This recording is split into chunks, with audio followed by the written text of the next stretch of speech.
d'Anterre à traverser. En plus, on fait...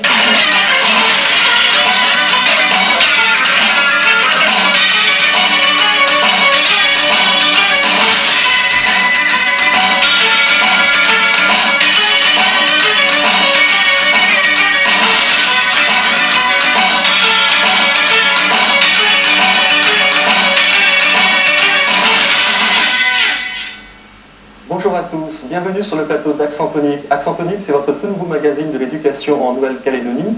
Pour vous le présenter, pour vous dire ce que vous allez pouvoir y trouver de semaine en semaine, j'ai à mes côtés M. Bourget. Monsieur Bourget, bonjour. Bonjour. Vous êtes le responsable de la télévision scolaire en Nouvelle-Calédonie. Alors pourquoi une télévision scolaire sur le territoire?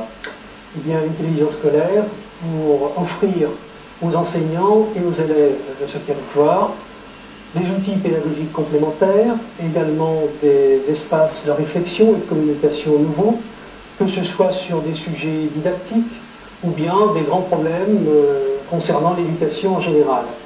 Mais la télévision scolaire en Nouvelle-Calédonie, c'est également, et c'est peut-être plus d'ailleurs, une télévision éducative ouverte aussi en direction du grand public et notamment des parents d'élèves. Justement, qu'est-ce que les téléspectateurs, qu'ils soient enfants, enseignants, parents, vont y trouver? De quoi se compose l'émission? Eh bien, l'émission Acsentonique, le magazine Acsentonique, se composera chaque semaine d'un dossier traitant de sujets didactiques ou bien de sujets plus généraux sur l'éducation. Ce dossier sera présenté avec un ou plusieurs invités sur le plateau.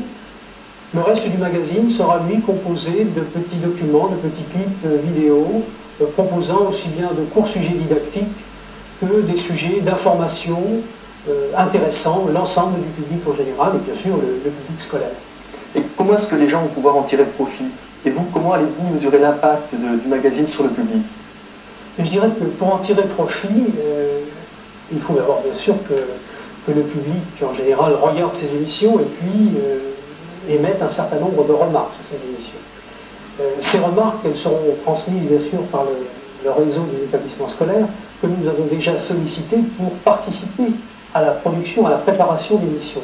Car cette télévision scolaire ne sera véritablement efficace, à mon sens, que si l'ensemble des partenaires concernés de l'éducation s'y intéressent et donc participent à sa production en faisant part de leurs besoins et de leurs idées en la matière. Monsieur Bourget, je vous remercie, mais vous restez avec nous pour la suite de l'émission et la présentation du dossier de la semaine.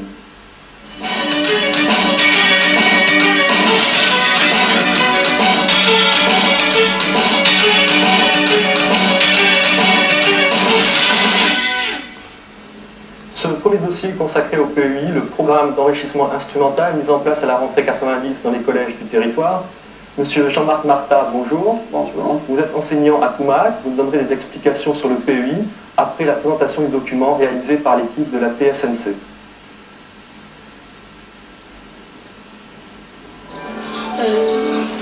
Programme d'enrichissement instrumental. En quoi consiste ce travail de PEI? C'est à contrôler notre impulsivité. Ça vous sert à contrôler votre impulsivité? Donc, Et à comprendre aussi. et à comprendre. Et à réfléchir. Contrôler son impulsivité, réfléchir, comprendre, trois attitudes énoncées par les enfants de Rivière-Salée qui traduisent bien le slogan du PEI, une minute on réfléchit. Le PEI, c'est le programme d'enrichissement instrumental.